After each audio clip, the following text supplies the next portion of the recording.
Hello, my name is Gabrielle Curry, and I'm a student at the University of South Florida in Tampa, studying technical writing. When I got to college, I learned very quickly that writing was for me, though my love of English really started in the more formative years of high school education. As a high school student, I was always eager to have in depth conversations with my friends about all sorts of crazy topics and off the wall ideas. And I was thrilled when I was able to take my first debate class and put my discourse skills to the test. My teacher, Miss Rich, was one of my friend's mothers and a very spunky and fun woman that I had known for quite some time. She had a friendly demeanor and a limp from a car accident that injured her a year earlier. Everyone loved Miss Rich right from the start because she made the class so exciting. She assigned the class silly debates at first, like what flavor Skittle is the best, or how long a chocolate chip cookie should stay in the oven.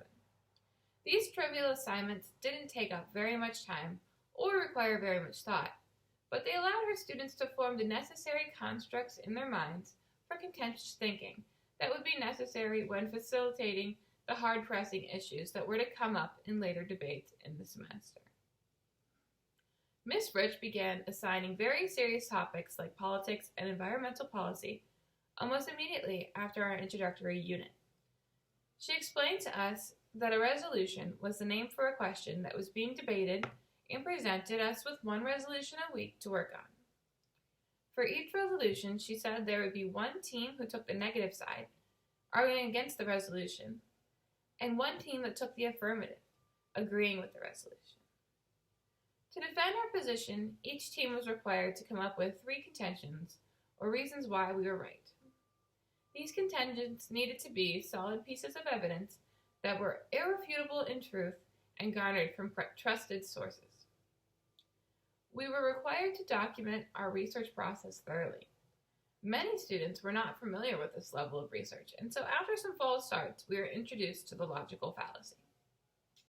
When learning about logical fallacies, it is difficult to learn about them all at once. And there are so many logical fallacies that deserve attention because they are abundantly found across all manner of reporting, statistics, and advertising, in reckless numbers and in all professions. These supposed facts are often little more than conjecture with catchy wording, used to convey a feeling without any truth in their meaning. But it's not just in the professional, commercial, and educational arenas that we come across fallacies most often. Today, we need look no further than our Facebook newsfeed to find a whole array of misleading information and misquotes from well-meaning relatives and fear-mongers alike. Many of us can recognize these practices when we see them in context, but still many more can't and spread this information like wildfire to anyone who will listen, with little regard as to its source or context.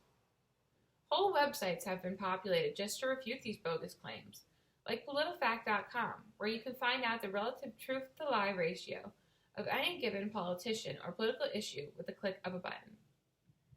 But relying on websites like PolitiFact is not a catch-all, and it is important to recognize these flagrant displays of dissociation when you come across them in their natural habitat, everywhere.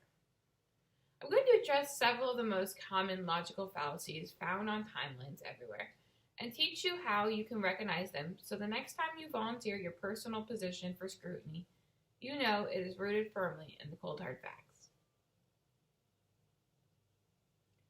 To understand logical fallacies, we must understand the simplest constructs of reasoning and arguments. Logicians study the premises of an argument and then assert claims called conclusions. The premise is the information the argument is built upon. In everyday life, there is no distinguishing between these two parts of the argument, and instead it is all perceived as noise by many. There are 2 types of reasoning available to rhetoricians to communicate their messages: cogent or good reasoning, and fallacious or bad reasoning. Cogent reasoning requires these 3 conditions. The premise of our reasoning are believable given what we know or believe. We consider all likely relevant information. Our reasoning is valid, which means our premises are good grounds for accepting the conclusion we draw. When these conditions fail, a fallacy exists.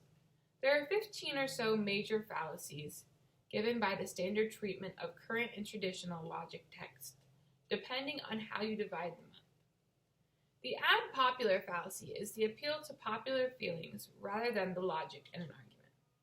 This argument is used all over Facebook all the time. Many people's feelings are misguided, however, and not in tune with their actual belief system.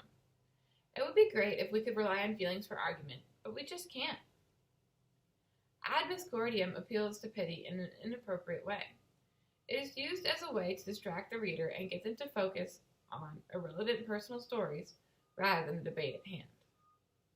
Ad baculum makes a threat of force or response to one. You may be surprised that these are found in arguments on Facebook, but that is where some of the nastiest fights I have seen have taken place. Ad hominem fallacies attack the personal character of the opposing arguer rather than their point. Facebookers love to do this, assume they know the motivations of others, or just know the right buttons to push. Often the arguer may say negative things about the opposition's character simply as a means to distract them from the actual argument at hand. Ad virtutum calls for an appeal to authority, which can be quite legitimate, but they can also fail because experts are not always experts on every subject they are interviewed about. Rather than admit ignorance, many experts fill in their own blanks and can provide illogical conclusions to a given premise. A slippery slope argument occurs when a premise is based on a piece of information that is not yet proven, causing the conclusions drawn from that premise to fall apart with a baseless foundation. Slippery slopes are built every day as people assume too much and make mistakes. Knowing some of these common fallacies can help you stand your ground when things get heated on Facebook, which will allow you to keep a cool head and do well in a friendly debate. Don't expect others to change their logic from this information, however, as many people have no regard for whether the information they spread is the truth or not. They simply don't care what reality is when there is so much fairness in the world. Thank you and have a wonderful day.